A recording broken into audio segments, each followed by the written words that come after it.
identity. Test பண்ணி start பண்ணி systematic investment plans அண்ணா சொல்றத கேளுங்க. அண்ணா ஸ்மார்ட் ஆகுங்க. ஸ்மார்ட்டா வேலை பண்ணு SIP ஸ்டார்ட் பண்ணு. ஸ்மார்ட்டா வேலை பண்ணு SIP ஸ்டார்ட் பண்ணு. பண்ணணுமா 350cc சவாரி இல்ல செகண்ட் ஹனிமூன்ல ஆப்பிரிக்கன் சஃபாரி. கட்டணுமா dream home in down payment இல்ல செக்யூர் பண்ணணுமா ராக்கிங் ரிட்டையர்மெண்ட். பிளான் பண்ணணுமா உங்க ஃபாரின் ட்ரிப். நான் செய்ய வேண்டியது ஸ்டார்ட் தி சிப். ஸ்மார்ட்டா வேலை பண்ணு SIP ஸ்டார்ட் பண்ணு. ஸ்மார்ட்டா வேலை பண்ணு SIP ஸ்டார்ட் பண்ணு. ஸ்மார்ட்டா வேலை பண்ணு SIP ஸ்டார்ட் பண்ணு. ஸ்மார்ட்டா வேலை பண்ணு SIP ஸ்டார்ட் பண்ணு. மியூச்சுவல் ஃபண்ட் முதலீடுகள் சந்தை அபாயங்களுக்கு உட்பட்டவை. முதலீடு செய்யும் முன்பு திட்டம் சார்ந்த ஆவணங்களை கவனமாக படிக்கவும்.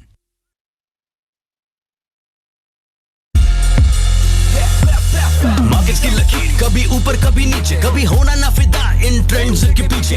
छोटी छोटी किस्तों में करो तुम इन्वेस्ट और बड़े बड़े सपने जियो क्योंकि ये है बेस्ट. स्मार्ट और सिंपल फिलॉसफी, स्मार्ट लोगों की यही है आइडेंटिटी. टेस्ट कर ले तू, स्टार्ट कर ले तू सिस्टमैटिक इन्वेस्टमेंट प्लान्स. भाई सुन मेरी बात, भाई बन जरा स्मार्ट. चल कुछ स्मार्ट कर SIP स्टार्ट कर. चल कुछ स्मार्ट कर SIP स्टार्ट कर. करनी हो 350cc की सवारी या सेकंड हनीमून पे अफ्रीकन सफारी. भरना हो ड्रीम होम का डाउन पेमेंट या सिक्योर करना हो एक रॉकिंग रिटायरमेंट. प्लान करना हो अपना foreign trip. All I need is to start a sip. चल कुछ स्मार्ट कर SIP स्टार्ट कर. चल कुछ स्मार्ट कर SIP स्टार्ट कर. चल कुछ स्मार्ट कर SIP स्टार्ट कर. चल कुछ स्मार्ट कर SIP स्टार्ट कर. Mutual fund investments are subject to market risks. Read all scheme-related documents carefully.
So, good evening to all of you.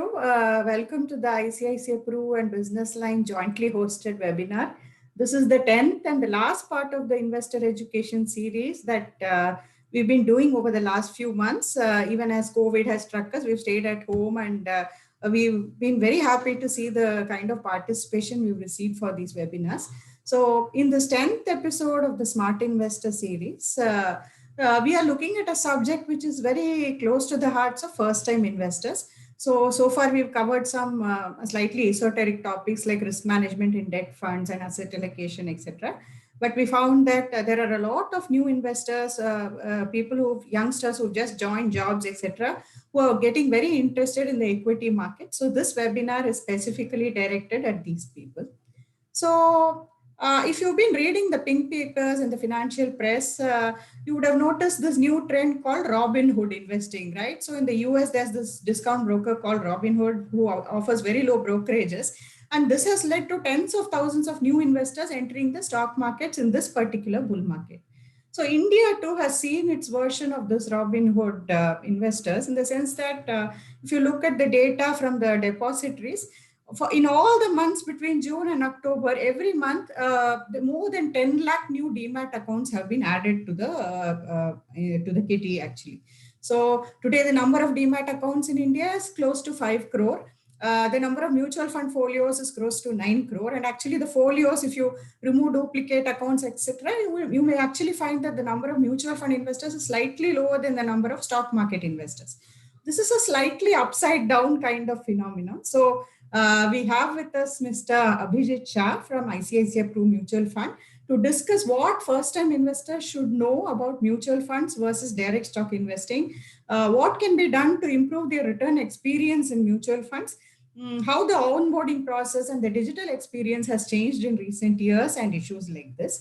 So Mr. Shah has warned me that I should keep his introduction very short and sweet. So I'll only say that he has over 20 plus years of experience working with various financial services brands like Citibank, ING, Vysya, Standard Chartered, before he actually joined ICICI Pru Mutual Fund in 2014. He's head of marketing and is in charge of the customer and digital experience at ICICI Pru Mutual Fund.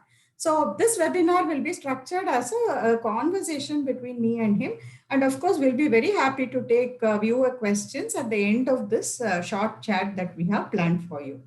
So on to you, Mr. Shah. So my first question is, yes, we've been seeing a lot of these additions to Demat accounts showing that a lot of first-time investors in India are actually entering the stock market for the first time. And for some reason, they are preferring to go straight into direct stock investing instead of coming via the mutual fund route. So what are some of the advantages of actually taking the mutual fund route as opposed to directly going and buying stocks in the market? Yeah, hi, Aarti.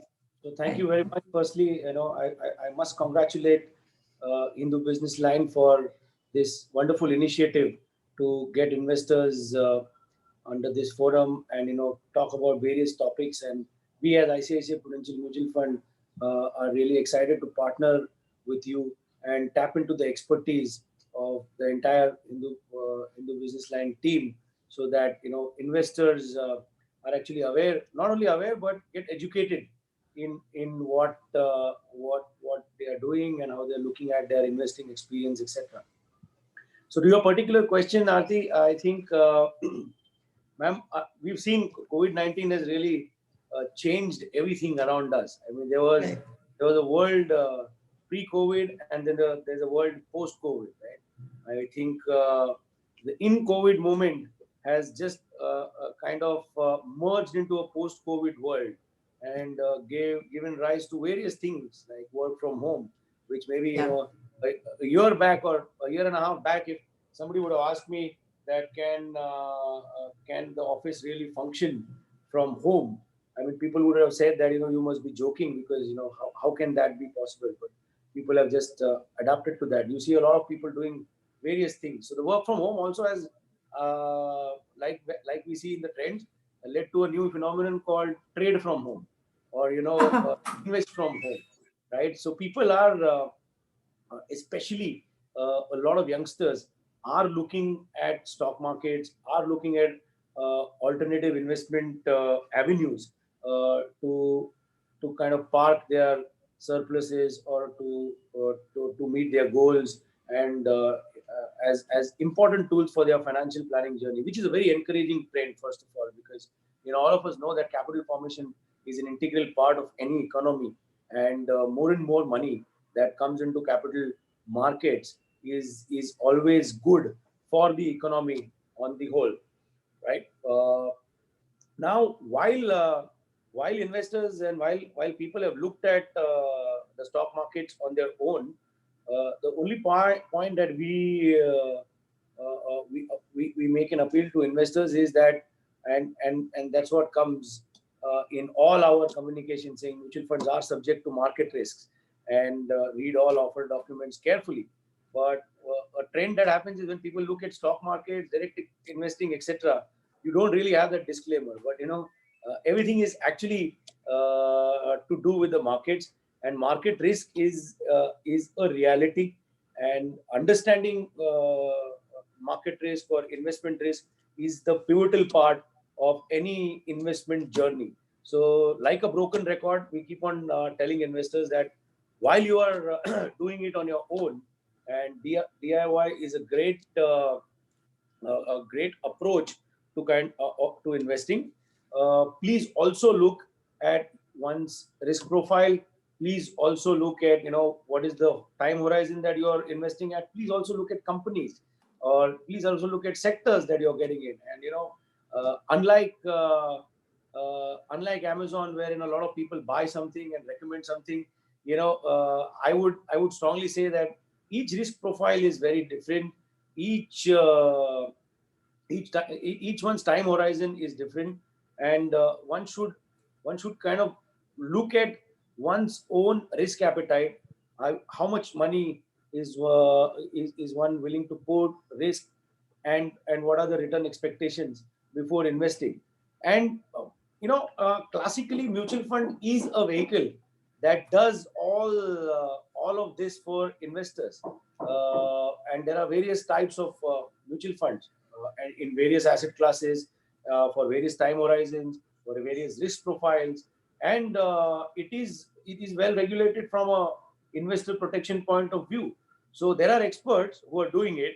So while you are doing and learning that, the need to also look at experts and try and kind of diversify into products is very very real. So that's what we tell investors, that and what's really happened, if you and if you look at March, is when the markets were at an all-time low. That's And- right. And if you look at now, the markets are at an all-time high. So the line is only been straight and upwards, right? But that does not happen in any market cycle. And when the time period increases, there is bound to be volatility. There is bound to be a downtrend, because markets go in various directions. So again, the need to really understand what one is doing with one's own hard-earned money, rather than just doing it from a hobby or from an excitement perspective. Right.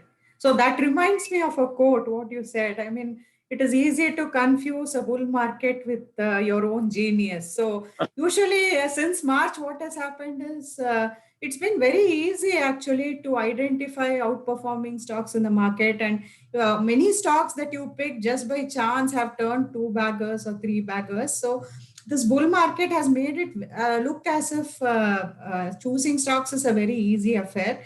But as somebody who's invested in mutual funds and stocks for the last 25 years, I mean, when the cycle turns, I can tell you it can get very, very difficult to actually hold on to your sanity, because you don't know which stock will correct and which will hold on, etc. And the other thing we are noticing in the market is that the sectors that outperform keep rotating. So a few months back, it was all about NBFC stocks. Before that, it was pharma stocks. Now it is metal and mining. So by owning your exposures through a mutual fund, I think you get three advantages. One is you don't have to devote so much time to reading balance sheets, researching companies, checking out their management, governance, etc. So the fund manager does it for you. Secondly, when the market flavor or the earnings picture changes, the fund manager will churn the portfolio. You don't have to do anything. You can just sit tight.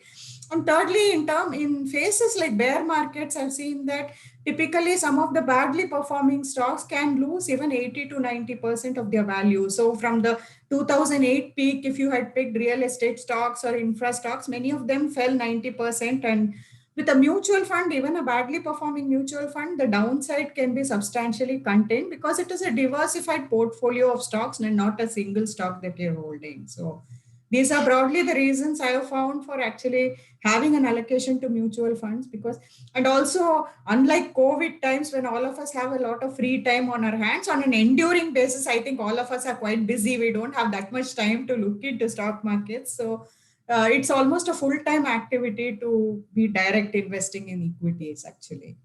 Yeah, I completely agree with you, ma'am, because what you're pointing out, which is the crux and the core of the value proposition of mutual funds, or the asset management industry as such, which is focused on process and not only the outcome. A lot of times people believe that the past outcome is going to sustain, and it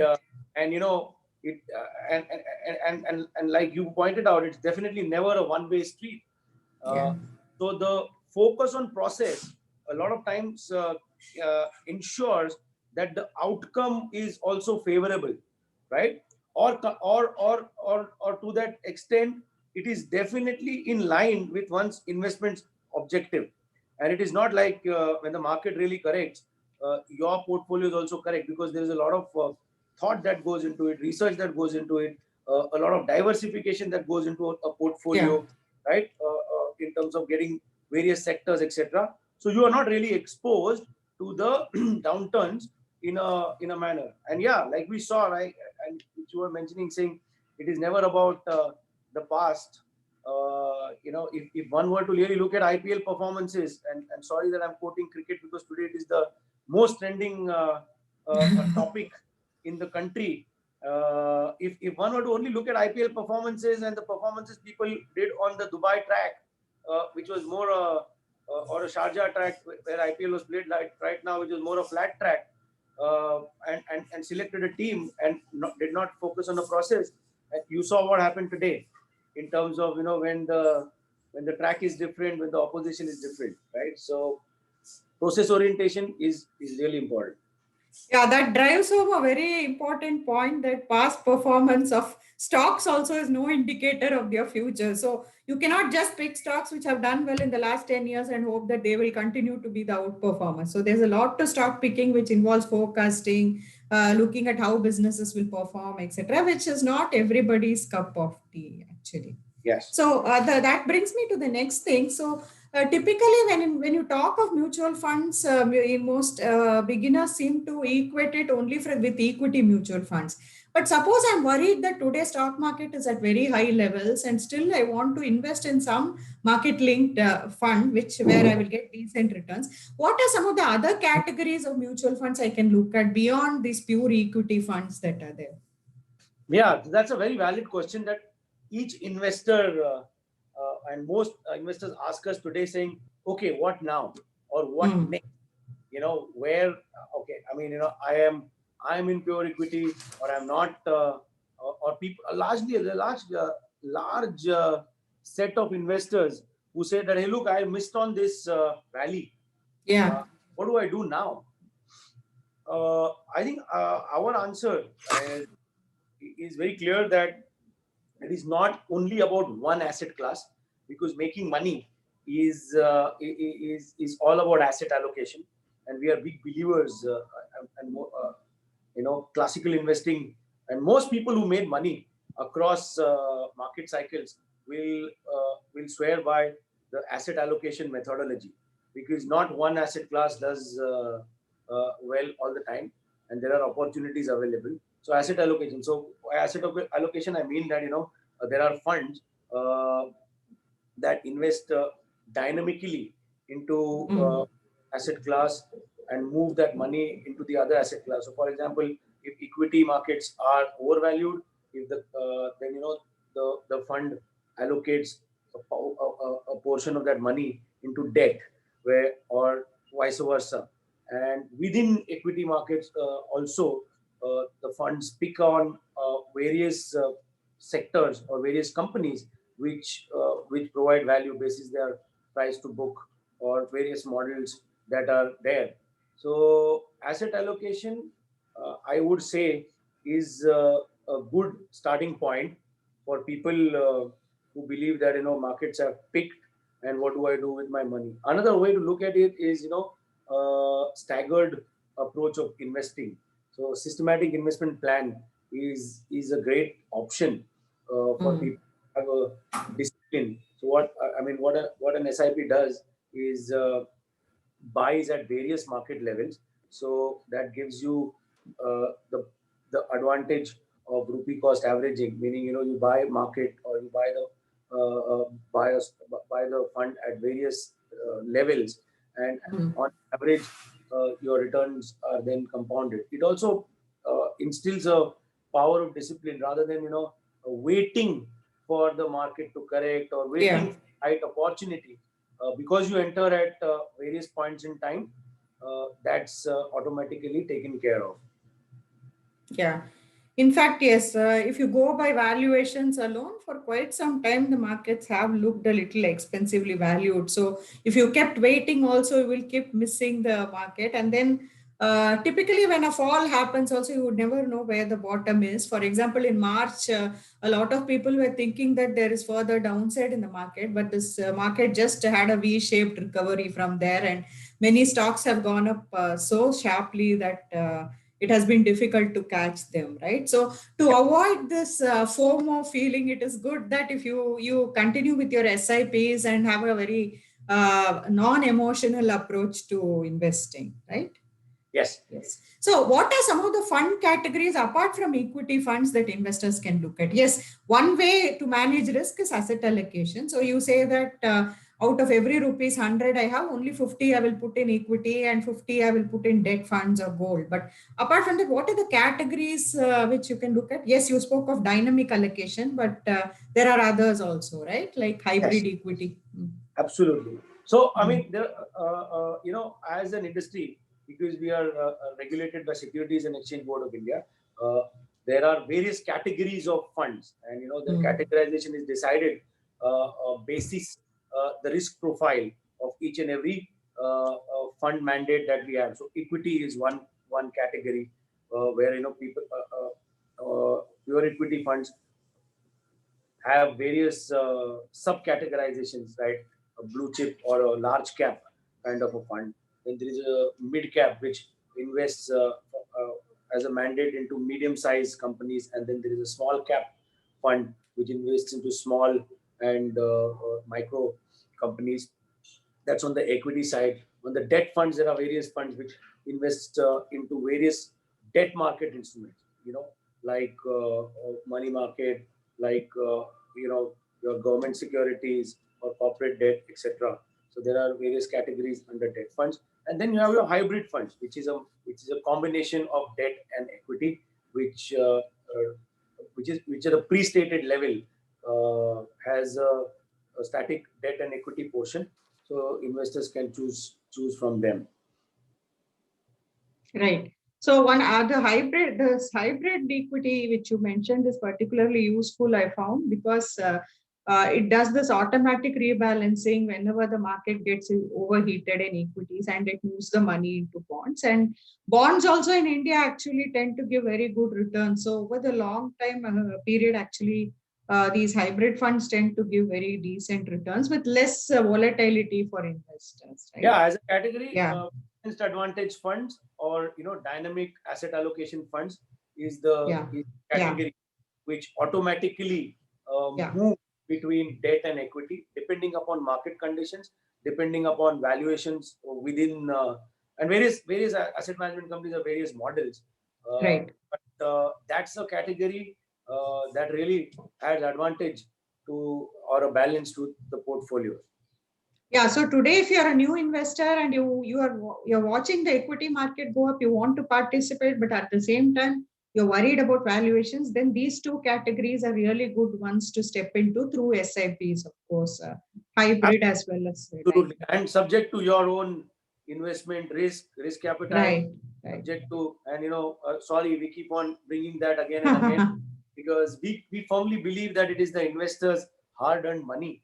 And since the topic is about investing experience, it is, and that's our fundamental belief that especially for first-time investors, it is very, very, very important to understand what the investor is buying or what the investor is investing into, because it's as simple as that, right? If my first experience with any product is not going to be great, I would really rethink or not buy or not invest in that category or not look at that instrument. But that is the larger risk, ma'am, and I think you should, from your experience, highlight that, because it is never about timing the market. It is always about time in the market. And as we see, a lot of people are starting early. It is not only about the early start, but staying in the market for a longer period of time, right? So with a negative experience in the beginning, the last thing that an investor wants is miss out in participating in the equity markets or debt markets or the whole financial markets from a long-term perspective, because the power of compounding is, as somebody mentioned, the eighth wonder of the world. And if that does not kick in early, then people miss out. So the FOMO is not really about, investing now or not, but a larger FOMO is if you don't invest in the right category, right fund, and be left out after 10 years, when as opposed to your friend or cousin who did the right thing and is financially secure much before you. Yeah, so one thing I have observed is when markets are really high like this, people tend to look for quick gain opportunities. So they go into thematic funds or they go into small cap or without really understanding the risk profile of the category. So in 2000, for example, many of the equity funds were very IT heavy and people did lose a lot of money. So since then, regulations have also been fine-tuned a lot to make diversified equity funds truly diversified in nature. And today, actually, if you stick to a hybrid equity category or a dynamic allocation, the risks are far more contained by the asset allocation and their stock-specific limits than was the case in those days, actually. So yeah, I think the regulator has done a fantastic job of categorizing each and every category from a risk profile point of view. Since you mentioned that, ma'am, and from a communication of that risk also, it is very transparent. And yeah, even if you don't really really go through in detail at a headline, there is something known as a riskometer for every mutual fund product that you have, which is not there, by the way, for a stock that you buy directly, because nobody's really done the research, or there's nobody's really put that on that. So one can really look at the level of risk, and it is all color coded with an arrow. So there are enough data points and enough information mediums that help investors to decide. The only point is one has to really look at it and be disciplined and take a very informed decision. yes. So from performance, let's come to the other less talked about reason to invest in mutual funds, which is the convenience factor. So one reason why during these lockdown months it has been quite easy to keep up with your SIPs and other things is the fact that today actually the mode of investing for the mutual fund investor also has become very easy, right? For example, the onboarding process through which the investor gets on to his first mutual fund. How has that changed over the years and how simple has it become? Can you tell us? Yeah, so earlier,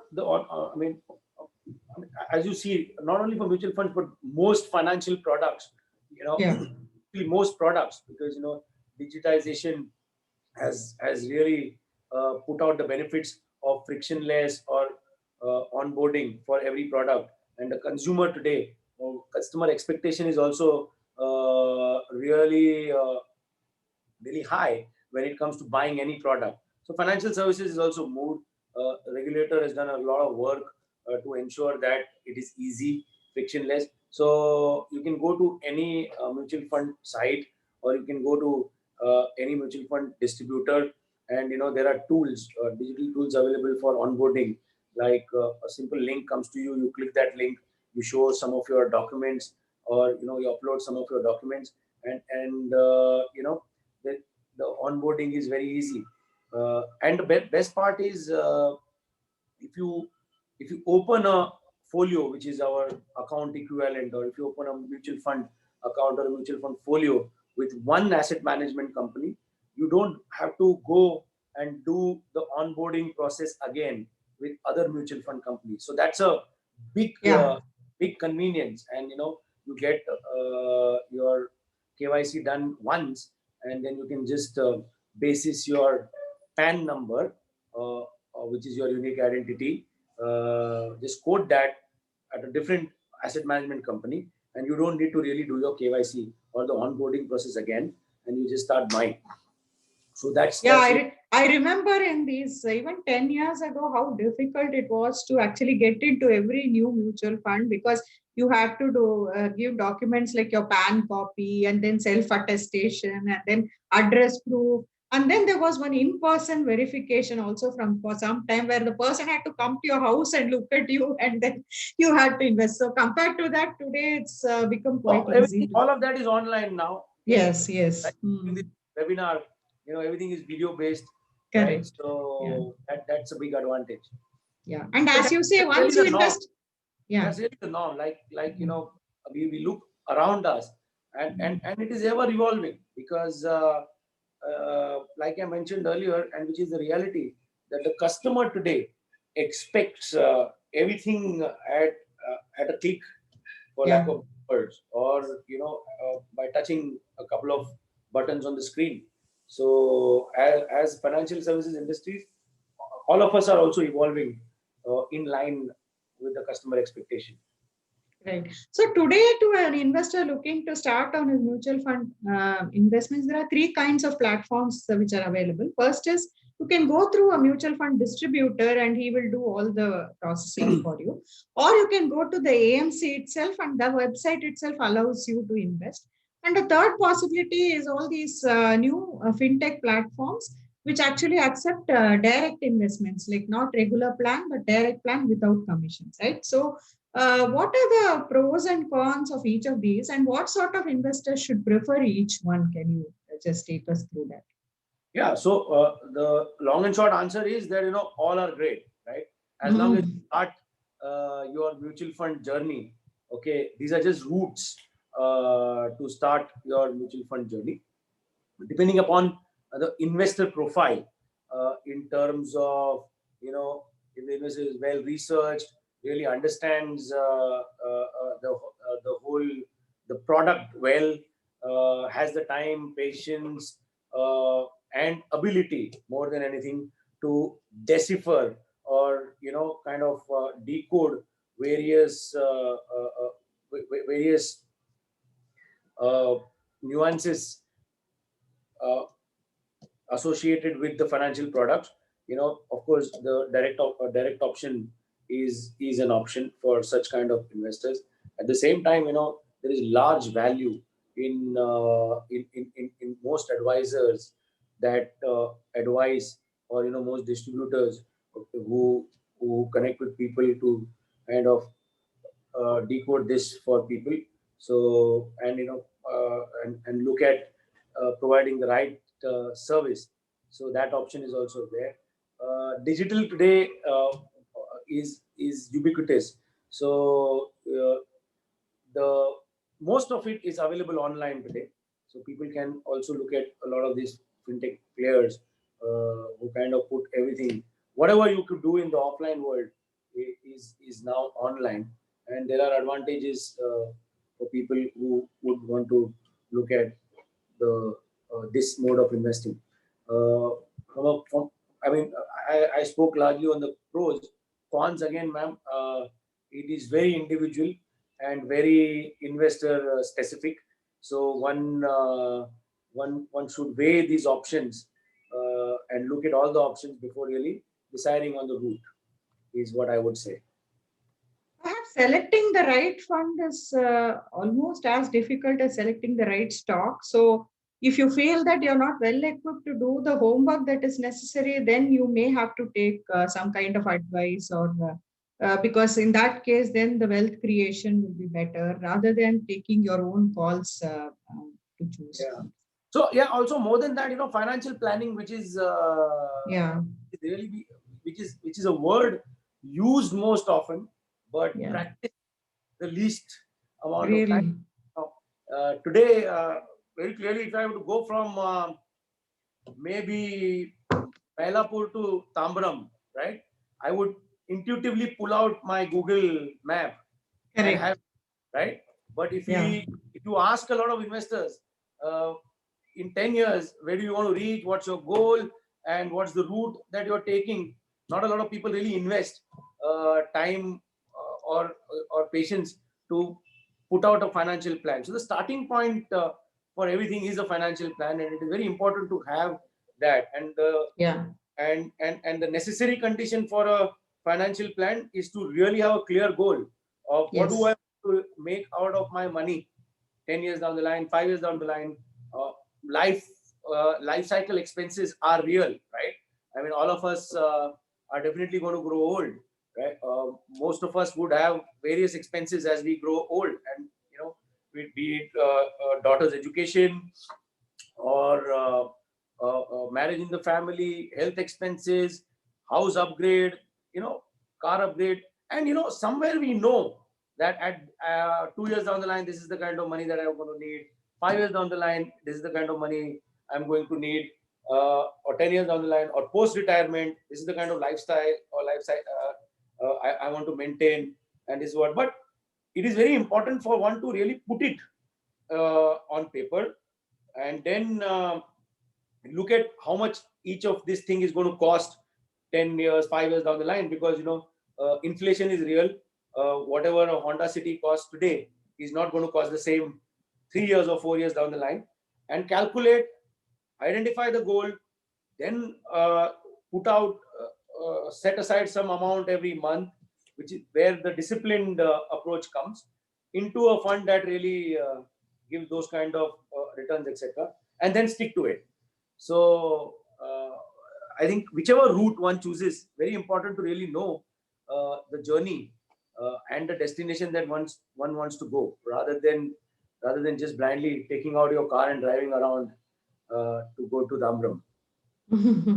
That's a good analogy, because we take many investor queries in business line portfolio, and the query that we get most often from first-time investors, I have selected these 4 funds, are they good? So each time we start the answer by saying, what is the purpose for which you're investing? What is your horizon? If you need money for within 3 years, then equity should not be your choice. If you have 10 years plus, then so this process of mapping out your goals, having an asset allocation plan, having your risk profile in mind, all of this is very important, though it sounds very boring compared to just picking the nice funds and outperforming with your portfolio. Right? But ma'am, look at it. I mean, on the contrary, while, financial planning sounds very boring, and, most people, I would not say all, but, most people really get switched off, so to say, when it comes to numbers, when it comes to planning, when it comes to, really envisaging. But look at it on the other side, and, I will just give you an anecdote. It doesn't necessarily apply to everybody, but I was talking to a group of young people on campus, and I asked this question in terms of, do you have a financial plan? Do you have your goals mapped out? And like you mentioned, those boring questions that boring financial people like us talk.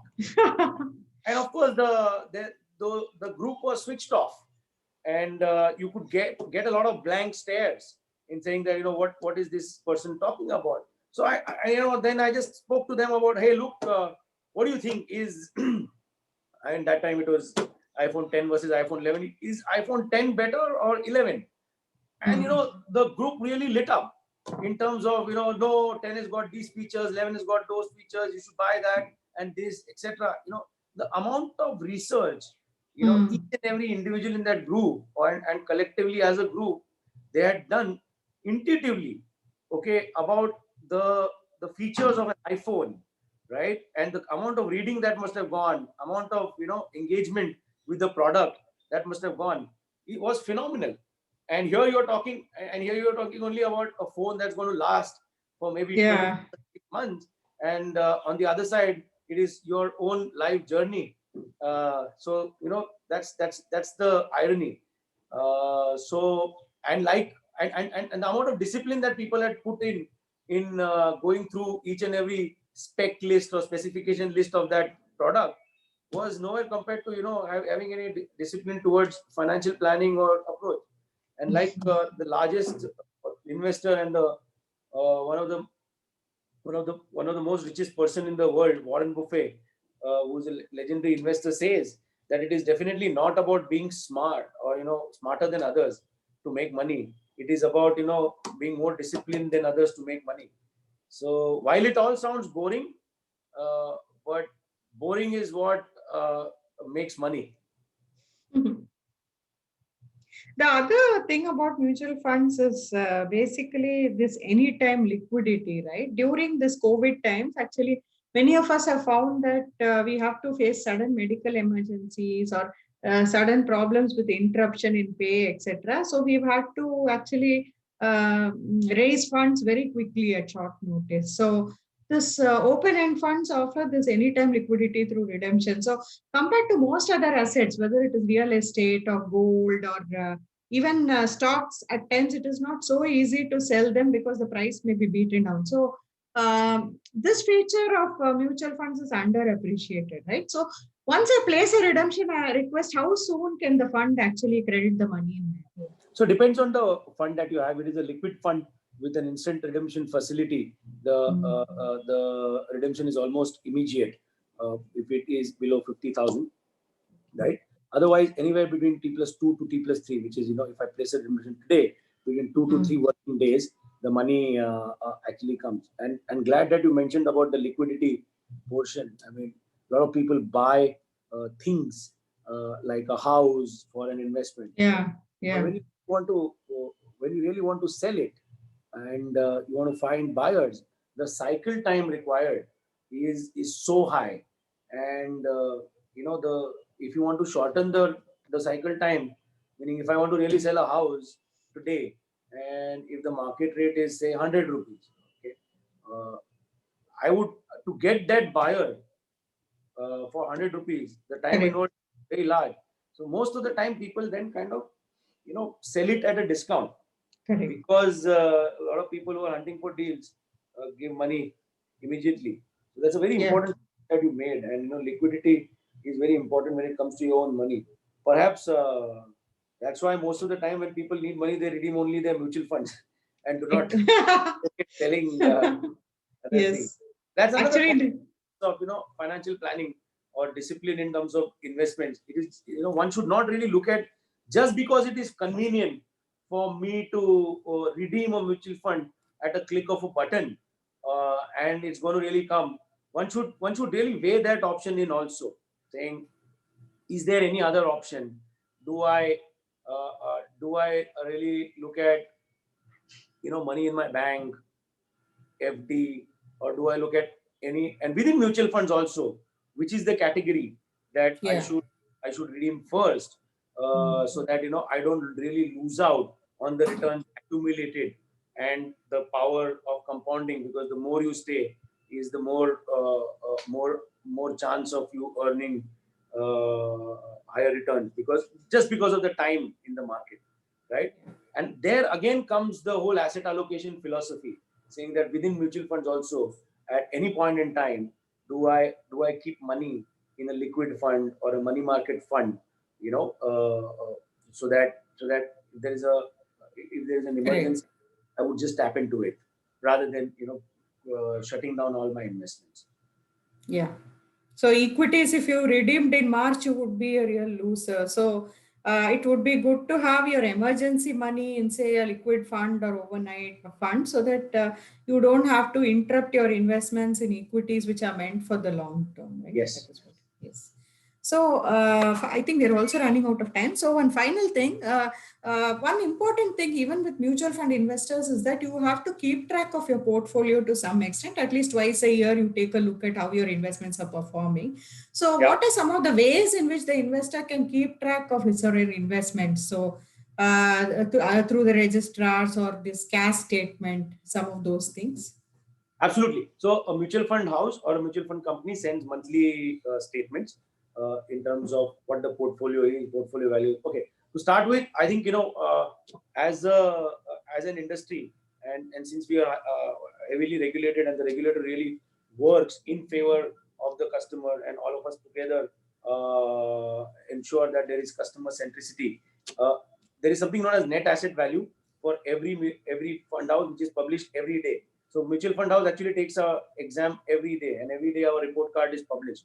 So one can go on a website and of a mutual fund house and find what is the value of that fund on a daily basis. Beyond that, on a monthly basis, there is a account statement that comes to investors. One can really look at it, and there's a large drill down. On a monthly basis, there is something known as a fund fact sheet or fact sheet, and that's a document which is available online, or you can walk into any AMC branch and get a hard copy as well, which has got a drill down of each and every fund portfolio, where the fund is invested, what is the kind of percentage in their equity, if it is a hybrid fund within an equity fund, what kind of sectors the fund is invested, what is the exposure, and what is the value of that fund as on that date. At the same time, the registrar also sends you a common account statement across your holding patterns. Apart from that, on the Association of Mutual Funds of India, which is AMFI website, there's a site called mutualfundsahihai.com, where you can really get fund comparison across various funds, fund houses, etc. So, I mean, basically, there is plethora of information available related to the industry or related to the whole instruments at a macro level. At the same time, there is individual information available at your fingertips to do with your own or our own portfolio. And like you mentioned, it is very, very, very important to keep on reviewing your portfolio at least once, twice, thrice a year, so that you really know where you're going in your financial journey. So to summarize, we will move on to questions. So let me just summarize what we talked about. So in order to improve the return experience, there are 4 or 5 steps. First is that before you get to fund selection, please map out your goals, decide on the asset allocation, and decide on your own risk appetite, and then get to choosing funds. Second thing is stick to your asset allocation plan and financial plan through market conditions. Don't make drastic changes just because some category has outperformed or something has underperformed. Just stick to your journey in the way that you planned without making any detours.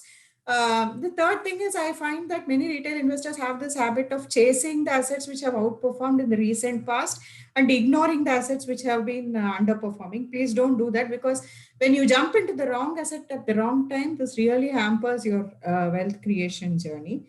Do not overestimate your risk profile in a bull market and underestimate it in a bear market. So today, when you ask most investors how much risk can you take, because they've seen the market go up, they say, I can take a lot of risk. Please suggest 4 small cap funds. But when a fall comes, then you find that the person has overestimated their risk profile. So be realistic about how much of downside or loss that you can take before you buy any particular fund or category. Finally, investing in funds also, doing your due diligence, doing your homework on funds is very important before choosing. So if you're finding time to do it, you can take the direct route. But if you don't find the time, do look out for a qualified financial advisor who is registered with SEBI, and don't really try to save on the fee, because in the long run, the wealth creation impact can be quite substantial of making the right decisions. So with this summary, I'll move on to some of the interesting questions that have come. Abhijit, are you okay? Yes. Shall I just, yeah. Yes. So Soumya is just asking, she's a research scholar entitled to a monthly stipend. So she's saying stipends often come late, so the income is not very smooth. So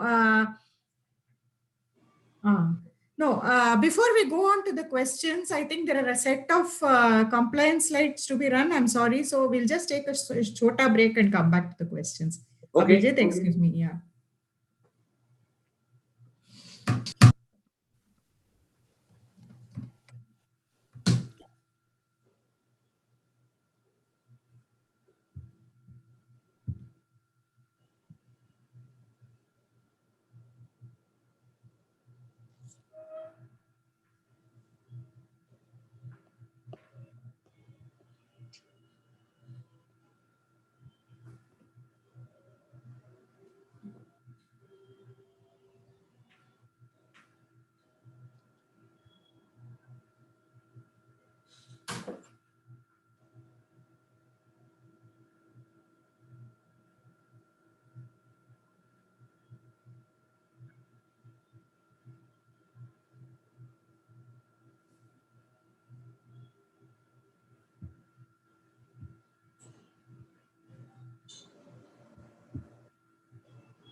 Right. Thank you for your patience. I think we can go on to questions now.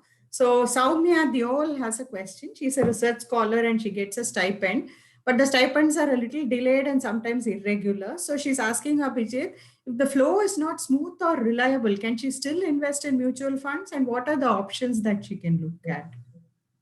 Absolutely. I think, as in when there is investable surplus, mutual fund investing is as easy. So you don't really have to give a standing instruction at a particular date, etc. Whenever there is money, you can look at various product options from a lump sum perspective. SIP is also a route that is there, but I understand. I mean, since the question is about irregular flows, there is an option that you can start an SIP and pause it for a particular period of time and then restart whenever the flows are there. So both options are available. Yeah. Similarly, debt funds can be a good parking ground for such money also until you have saved up a substantial sum and can invest. Yeah, that's definitely a valuable piece of advice. Yeah. Right. So Devendra is asking, currently the market P is close to 29-30. So is the Indian market really overvalued? Oh, well, I mean, I think while PE is one way of looking at the market, there are various other parameters. So like I was harping on the process orientation that we were talking about. Any asset manager does not only look at markets from a one metric point of view. There are other parameters. The PE has to be looked at in conjunction with how the overall macro is going, what is the current account position of the country, how is the economy growing, what are the opportunities. Again, within various sectors, a PE and PE can be really misleading in terms of if a sector is overvalued with a high PE, then the story is different. But if a sector is undervalued, then the PEs can change as the economic conditions of that sector or the consumption demand on that sector, just as an example, goes through a cycle. So we would never comment on one metric, but look at a framework for investing in terms of price to equity, price to book as a metric, macroeconomic indicators that I spoke about. And every fund has a different objective. So these a lot of other factors play rather than PE. So and, I would like to. Yeah. If anybody believes looking at everything, the market's overvalued, and if that is the inference that or an informed decision that one's looking at, then again, like we spoke about, Aarti, asset allocation funds are a great option to look at, because that balance advantage fund or dynamic asset allocation fund then decide on the allocation between equity markets, debt markets, and the movement thereof on a dynamic model-based automatic approach, so that investors capture the real essence of the market.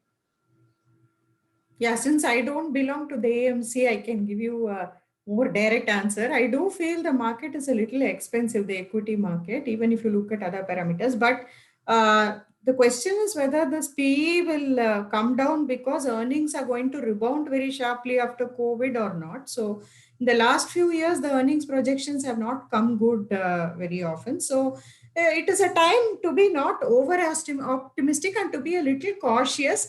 And it is not also a time to go to zero equity. So you can manage it with conservative asset allocation to equities, or going through dynamic funds or hybrid equity funds. So I think that approach should be all right. And any money that you need within the next 3 years, it is best not to have it in equity funds today because the market is expensive. Yeah, but so, if it is asset allocation or hybrid, I think. Yeah, then. Yes. Yeah. Yes. So Neeraj Kumar has this question saying, recently FIIs have been buying continuously, but domestic institutions have been selling. So is this because of a lot of redemption pressure in mutual funds? So how should he interpret it? Yeah, partially, yes. I mean, that's how the data shows. But, the Indian investor is also mature now, in terms of not that the money that's redeemed is going away. A lot of people are looking at debt funds or, like we mentioned, dynamic asset allocation funds. So a lot of that, lot of people who have redeemed and, booked profit are moving their asset allocations to other instruments. So on the whole, I think investors also realize that it is just not about buying and selling. It is about it is about making that intelligent switch, so that the money is growing at a particular pace. If not at a if the returns are not galloping, at least they are moving in the right direction rather than stopping. Yeah. So we spoke a lot about rebalancing. So if your equity portion in your portfolio becomes very large, you have to move some of it to debt. So perhaps investors are actually acting, and if they have made a lot of money on their equity funds, there is no harm in their actually booking a little profit and rebalancing in favor of other assets which are undervalued, right? So, an anonymous person is asking how to make an effective mutual fund portfolio for beginners.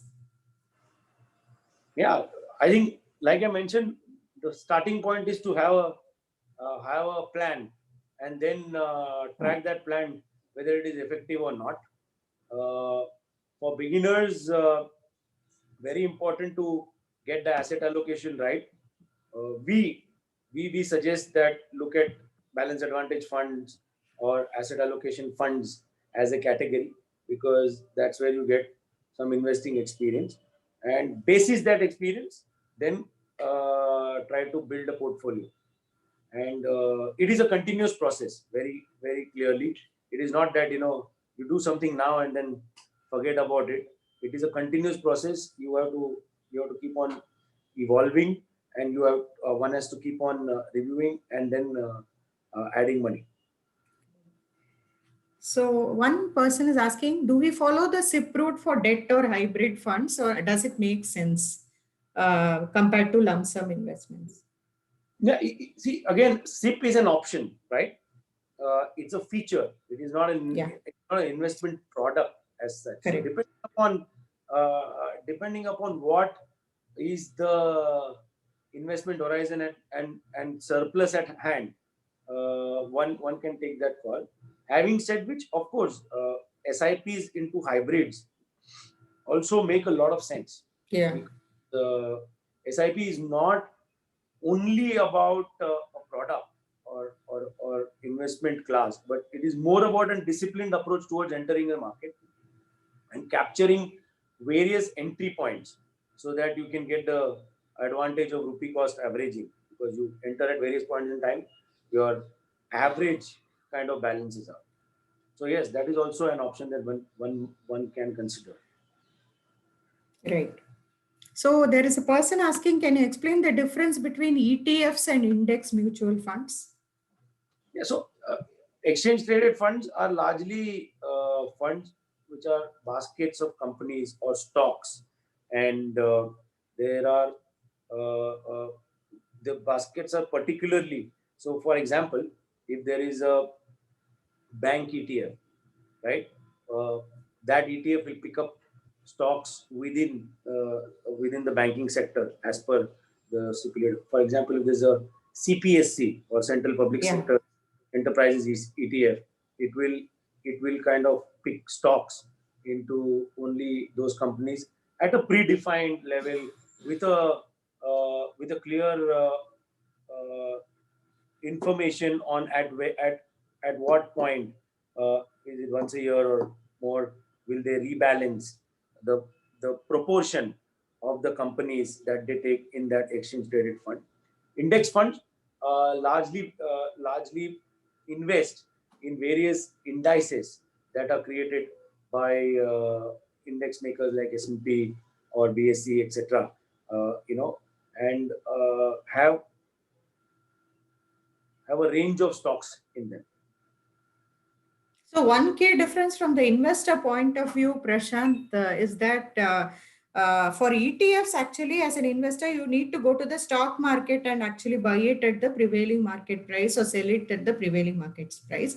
So the mutual fund holds this predetermined basket of stocks, then it lists it on the exchange, and then you can transact only on the exchange as an individual.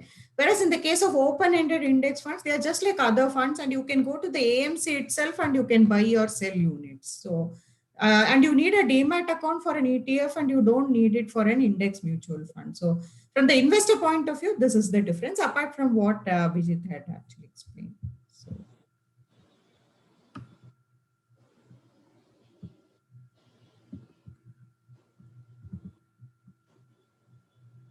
So one person is asking that even SIPs have seen a lot of redemption. Equity SIPs have seen a lot of redemption and profit booking. So how can you say that it is a disciplined way of investing? Yeah, I mean, I completely agree with the question. A lot of people have stopped their SIPs. A lot of people have removed from that. As long as that is in line with one's financial goal, Aarti, it is perfectly the right thing to do. And like you mentioned in detail, it is not, I mean, entry or exit in the fund should not only be guided by how the broader markets are performing, but as long as it is in line, it is a right thing to do. But if it is just believing that, oh, let me just get out, then one might stand to have lose out on the power of compounding.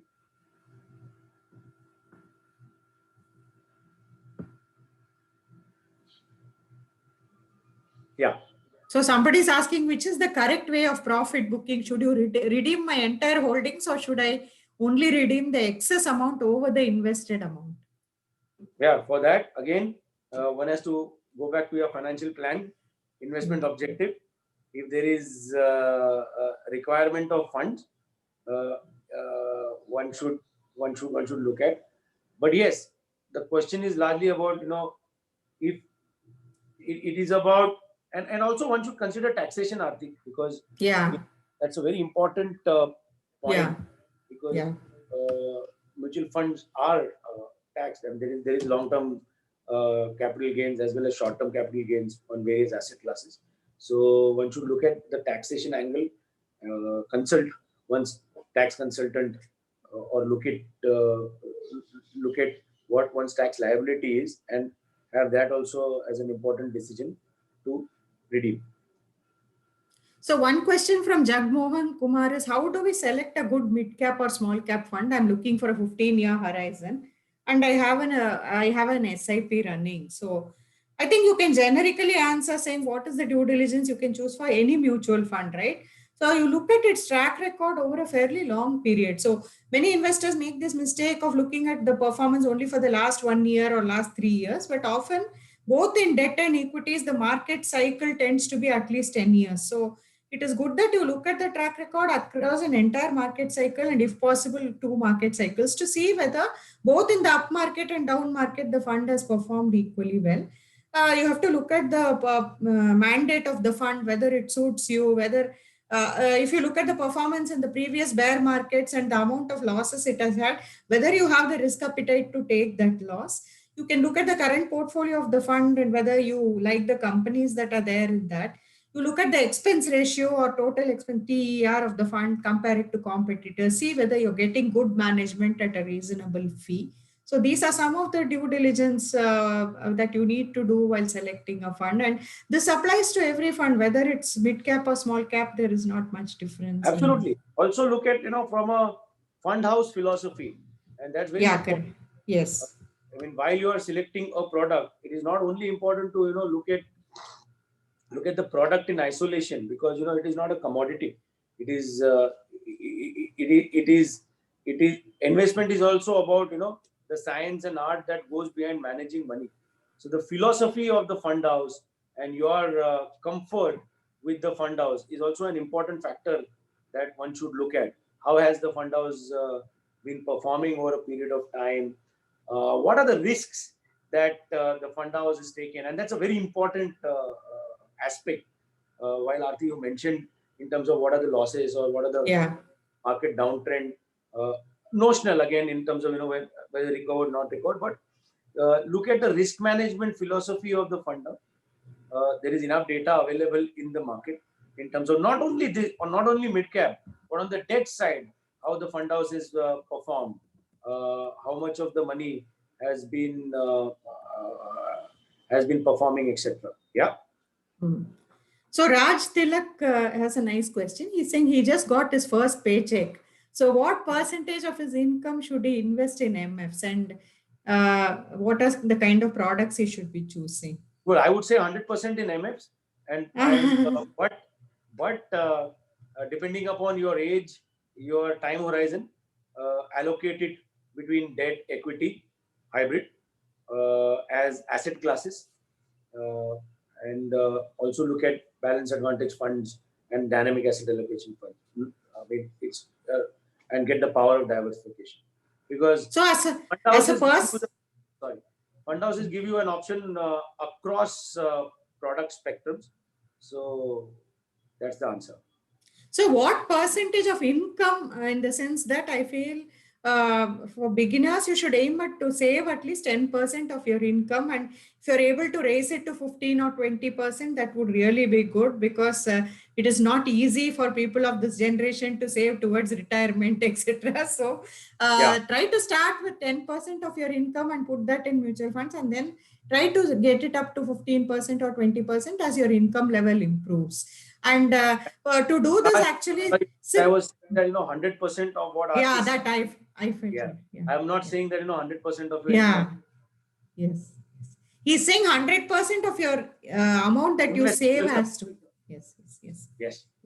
So in this thing, actually, SIPs are very useful, because I found that if you have SIPs in the early part of the month, they get deducted from your account and you can't spend it. So it's a very useful way to have compulsory savings from your money. Yeah, because point, Aarti. Again, I would want to quote Warren Buffett again. Where he says that do not save what is left after spending. Yeah, save first. Save. I mean, spend what is left after saving. Saving, correct. Yeah. So that's a very important philosophy to have from a disciplined investing point of view. That each month I will set aside this money towards my financial future, right? And then I will spend and adjust my spends. But in reality, people try to first spend everything, and then whatever is left, try to save. So a lot of people, when they say that, hey, look, I don't have money to save, I don't have money to put in mutual funds, how do I have expenses? I have to kind of invert the spend to save model. Right. Now we do have a lot more questions, but unfortunately we are running out of time. I'll be sure to make a note of some of these questions so that we can write about it perhaps in BL Portfolio in future editions. So thank you so much, all of you, for joining us and for staying with us patiently through the last 1 hour and nearly 10 minutes. So thank you, Abhijit, for very patient answers to all the questions and for taking the time out to be on this webinar. Thank you so much. Thank you very much, Aarti. It was really a pleasure. And, thank you for taking out this time to interact with investors. We really appreciate the effort that you put and the entire Hindu editorial team has put. Thank you very much. Thank you. Yes.